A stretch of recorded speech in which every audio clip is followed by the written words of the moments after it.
Basketball is almost officially back, and the Knicks just finished playing their first preseason game against the Boston Celtics, in which they won 114 to 107. And we're here to break down everything from the highlights to the lowlights to everything in between.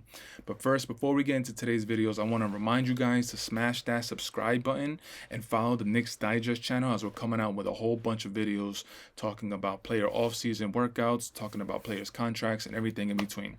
So smash that subscribe button and follow the channel. What's up, guys? It's your boy Dariel, and I'm here to break down the first preseason game from the Knicks against the Boston Celtics. So just a few things that caught my eye and that I'm going to be paying attention to. The first thing that I saw that really caught my eye was actually Mitchell Robinson. Now, Mitchell Robinson in this game, he only played 23 minutes and he ended up having a box score of 10 points, 7 rebounds with 3 blocks. Now, to me, Mitchell Robinson looked very athletic, and he looked very spry. And you can say that he was playing against the Boston Celtics second string, which is why he looked so good. But in recent years, Mitchell Robinson, whenever the preseason came around, it always seemed like Mitchell Robinson was trying to battle some sort of injury, like he was coming off an injury where he was rehabbing. And if you ever played basketball, you know the difference between rehabbing and training is night and day. When you're coming back from an injury and you're rehabbing, you're not able to put time onto the court and actually hone your skills. You're actually just coming back from fixing that specific injury into your body.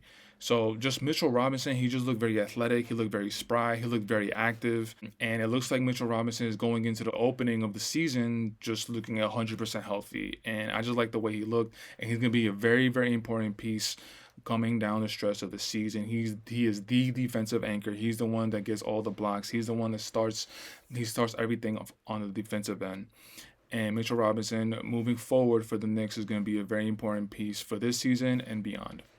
So the next thing I want to talk about is actually Julius Randle.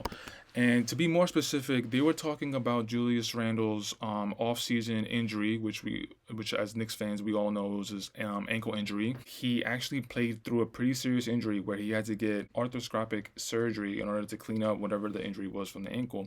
And he was playing through it in the playoffs, which some people might say that he didn't really show up in the playoffs. And I don't want to give him an excuse, but he was playing through injury and he was playing hurt. So kudos to you, Julius. But this season, we are expecting a lot of things from you. Knicks last season, we got to the second round of the playoffs against Miami. They lost in 6. And that was the first season in which Jalen Brunson was a Knick, and Julius Randle was the second option. So, and R.J. Barrett was the third option. So they build some sort of camaraderie. They build a lot of chemistry, and Knicks fans were looking towards the Knicks to build off of that momentum from last season, and hopefully it can carry us further this season into the playoffs. They showed us Julius Randle in the pool, running in the pool, trying to build up the strength in the ankle. They showed us Julius Randle stretching a lot and doing a lot of just a lot of work with his own body weight. So we're glad Julius Randle is bouncing back from that injury. He ended up playing 12 minutes, 11 points, 4 rebounds, ended up with 3 of 4 from the field. Again, now the starters, RJ, Jalen, Julius, Mitchell Robinson, they only played in the first half. So if you're looking at the box score and you're trying to look for big numbers, don't expect that in the preseason. The preseason is just for the players just to start to get into the groove of things, trying to get back into the grind of the season.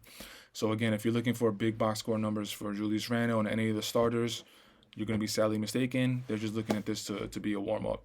The next player that I wanted to highlight is actually an off-season acquisition that we had, and it goes by the name Donte Divincenzo. Donte Divincenzo just signed a 4-year, $50 million contract with the Knicks as being an off-season pickup. Tonight he played 22 minutes, 8 points, and ended up being 2 of 8 from the field. But the one thing that I wanted to highlight about Donte Divincenzo, there was a few times where Donte Divincenzo got the rebound and he started pushing the ball up the court.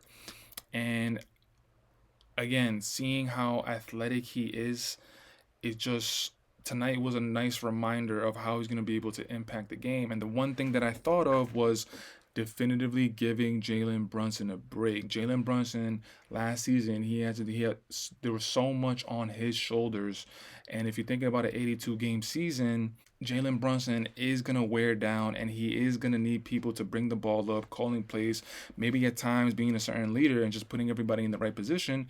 And it looks like Donte Divincenzo can do that because, like I said, there were certain areas, there were certain spots in the game where I saw Donte get a rebound, get a nice aggressive rebound, put the ball on the floor and bring it up the court, and he was looking to create plays for everybody else. And that's something that the Knicks don't really have a lot of. It's very spotty where players can actually create plays for other players. And again, Donte DiVincenzo, he just keeps surprising me with just how athletic he is, and how in that position he's really gonna help out the Knicks. Now, the next player that I want to talk about is someone that I talked about in my last video. Is actually someone who's in Coach Tibbs' doghouse. And yes, if you guessed Evan Fournier, you guessed correct. So in this game, Evan Fournier got major minutes. He ended up playing 20 minutes and ended up with a box score of 11 points, but he only finished with 3 of 7 from 3-point field goals. Now, if you watched the last video, I said that Evan Fournier, he's really trying to make it a point in order to break back into the rotation, because last season, Evan Fournier was I'm pretty sure he was a starter for the first 6 games of the season, and then the following 7 games he was coming off the bench, and then after that, then Coach Tibbs pretty much took him out of the rotation. And the main reason is because of defense. Evan Fournier is someone who's very offensive minded, and he has a very specific skill. His skill is shooting the rock, shooting threes, and which is, we don't really have a lot of it on this team. Julius Randle is very spotty. RJ is spotty. Jalen Brunson might be one of the only players that's actually consistent. Donte DiVincenzo is that's not his forte, shooting. But whenever you have a specific skill like a la Evan Fournier, you are going to remain in the league. Now, the only thing that's keeping Evan Fournier in the doghouse, besides his defensive prowess, is himself. He's really trying to make it a point to show off in the defensive end. And in tonight's game, I saw him battling through screens. I saw him really trying to chase around his defender. And yeah, he's really trying to make a point to break back into the rotation and get out of a Coach Tibbs doghouse. So I just wanted to give Evan Fournier, I wanted to give him a salute, commend, really trying. Again, this is only preseason, so we'll see if this attitude keeps up throughout the duration of the season. But I just wanted to give Evan Fournier a nice shout out, and hopefully he could break back into Coach Tibbs' rotation. First preseason game is in the books. Knicks fans, we gotta settle down. We tend to get overly hyped. We like what we see on the floor, and we expect it to just go straight to the moon. But again, first preseason game, and the Celtics were playing with their second string players, so let's not get overly hyped. But just again, from the eye test, from what we saw, everything looks like it's coming into motion, coming to fruition. And we just need to get a little bit more consistent, get a little bit more of the chemistry going. We have new pieces. We had a whole bunch of players out on the floor. We had Obi Toppin's brother, R.I.P. Obi Toppin. He's not with the Knicks anymore. But we had Obi Toppin's brother, Jacob Toppin, Daquan Jeffries out on the floor, William Knight on the floor. We had a whole bunch of players trying to fight for the spot on the Knicks. So again, I just wanted to say thank you guys for checking out this video, and make sure to follow the Knicks Digest channel as we put out more videos. And until next time, we'll catch you in the next video. Peace.